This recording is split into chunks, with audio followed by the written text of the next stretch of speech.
नमस्कार, मैं इंद्रत कुमार विश्वकर्मा। और जैसे कि आप जानते हैं, हम लोग मध्य प्रदेश के सिंगरौली ज़िले के ग्राम नौगई राजावर में आए हुए हैं, जहां पे श्रीमद् भगवद गीता का सप्ताह कार्यक्रम चल रहा है, जिसका आज दूसरा दिन है। और जैसे कि आपको जानकारी होना चाहिए कि आज हमारे बीच में जो कथावाचक हैं डॉक्टर ब्रह्मानंद शुक्ल जी महाराज, जो यहाँ पे राष्ट्रीय राष्ट्रपति पुरस्कार से भी सम्मानित हैं, और जिसमें आयोजक हैं, मुख्य श्रोता हैं, उनका नाम श्री नागेश्वर प्रसाद तिवारी जी हैं और माता जी का नाम है श्रीमती देवकली जी।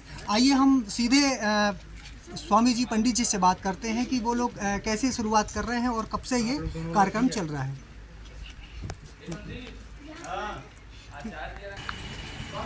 तो हमारे यहाँ जो गुरुजी भगवत जी का कथावाच कर रहे हैं, उनके पास आए हैं। और मैं चाहूँगा कि कैमरामैन हमारे स्वामी जी की तरफ से हम लोग बताएंगे कि पंडित जी, ये जो कथा हमारी चल रही है, ये कितनी तारीख से शुरुआत है और ये कब तक मतलब इसका अंतिम होगा? ये श्रीमद् भागवत महापुराण का सप्ताह यज्ञ चल रहा है। जी जी। सप्ताह का अर्थ ही है 7 दिन। तो एक सप्ताह में ये कार्यक्रम पूर्ण होता है। जी। और इसे सुनने मात्र से जीव का परम कल्याण हो जाता है। श्रीमद् भागवत सप्ताह की कथा साक्षात श्री कृष्ण का वांग्मय रूप है। वांग्मय का मतलब है वाणी से युक्त। इसमें जो भगवान के दर्शन का फल होता है, संसार में किसी भी मंदिर में जाने पर वो फल श्रीमद् भागवत की पुस्तक का दर्शन करने मात्र से मिल जाता है। और उसकी जो कथा है, श्रीमद् भागवत महापुराण 18 पुराणों में सर्वश्रेष्ठ ये महापुराण है श्रीमद् भागवत। इसमें जो भगवान के अत्यंत उत्तम सरस दिव्य लीलाओं का वर्णन किया गया है, जिनको सुनने के बाद व्यक्ति का मन रसमय हो जाता है।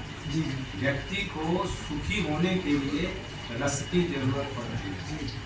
और ये श्रीमद् भागवत रस का आलय है। और ये श्रीमद् भागवत वेद रूपी कल्प वृक्ष का परिपक्व फल है। जैसे आप आम का वृक्ष देखें तो उसके शाखा में, पत्ते में, जड़ में सब जगह आम का रस रहता है। आप उसकी दतून करिए आम के शाखा की, उसमें भी आम्र का रस रहता है, किंतु उसका संपूर्ण रस उसके फल में आता है। और वो फल तो टिकोरा हो, थोड़ा जाली वाला हो जाए या और बड़ा हो जाए, उसको पका के खाइए तो उसका रस और अच्छा हुआ। इसके बाद जो आम का फल जिसका डंठल सूख जाए और वो वृक्ष में ही पूर्ण रूप से परिपक्व हो जाए, उस आम्र फल का रस सर्वोत्तम होता है। उसमें भी जब तोता अपनी चोंच लगा दे तो अमृतमय फल हो जाता है। तो ये श्रीमद् भागवत के बारे में एक श्लोक 2 जगह यहाँ लिखा हुआ, एक ही श्लोक भागवत महात्म्य में भी है और श्रीमद् भागवत के प्रथम स्कंद के 3रे अध्याय में भी है। उसे मैं सुना देता हूँ संक्षेप में।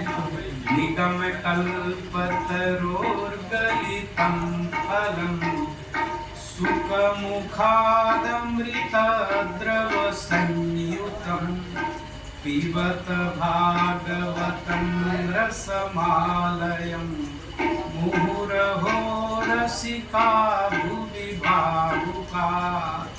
यदि इसको मैं संगीत में सुनाता हूँ, हमारे साथ संगीत वाले भी लोग हैं, तो इसको हम और गा के बोलते।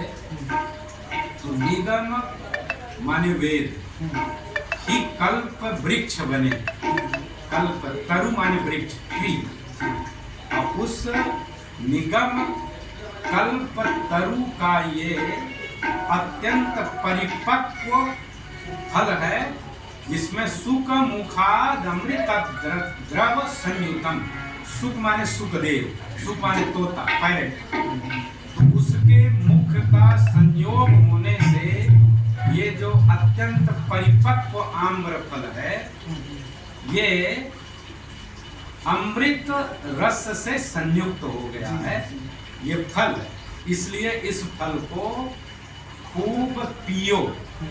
तो एक बात यहाँ उठती है कि फल तो खाया जाता, पिया तो जाता नहीं। और यहाँ व्यास जी ने लिखा कि इस फल को पियो, इसका मतलब यह है कि ये फल रसमय है, इसमें छिलका पुठली कुछ है नहीं, रस ही पूरे फल के रूप में आ गया है। इसलिए पिबत भागवतम रसमालयम, तब तक पिए जब तक मोक्ष ना हो जाए, लय पर्यंतम। कौन पियो? तो जो रसिक जन है और जो भावुक जन है उनको हो आश्चर्यम एतत् भागवतम रसम मुहुः मुहुः पिबत। जो भावुक है, रस विशेष भावना चतुरा भावुकाहा, और जो रसिक लोग हैं इस श्रीमद् भागवत महापुराण रूपी अत्यंत अमृतमय रसमय फल का बार बार पान करें। इसके श्रवण मात्र से व्यक्ति का कल्याण हो जाता है। यदि प्रेम से और अधिकारी वक्ता भी सदाचार संपन्न, जिसके हृदय में स्वयं भक्ति प्रवाहित हो, ऐसे वक्ता से सुनने पर इसका फल अधिक मिलता है। और इसमें वक्ता कैसा होना चाहिए, श्रीमद् भागवत में लिखा हुआ, जो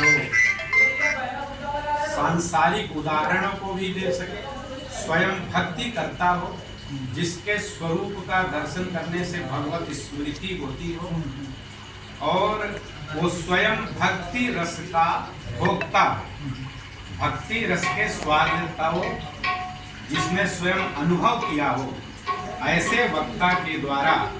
इसमें मुख्य रूप से वक्ता सुखदेव जी हैं और मुख्य श्रोता परीक्षित जी हैं।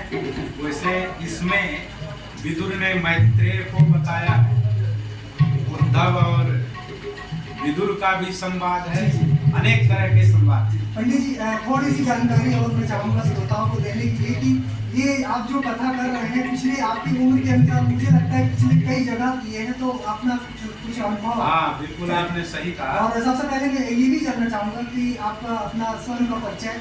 मेरा स्वयं का परिचय, इस क्षेत्र में मेरे लगभग 500 छात्र होंगे, उनको 500 से अधिक होंगे इसी इलाके में, इसी गांव में ही 20 होंगे। मैं संस्कृत महाविद्यालय चुनार प्राचार्य रहा और 65 वर्ष की आयु में मैं सेवानिवृत्त हुआ। मुझे राष्ट्रपति पुरस्कार भी मिला था 2008 में, 3 वर्ष सेवा विस्तार हुआ। और मैं इसके पहले भी श्रीमद् भागवत की कथा अनंत जगह सुनाया हूँ, जिसकी मेरे पास गिनती नहीं है।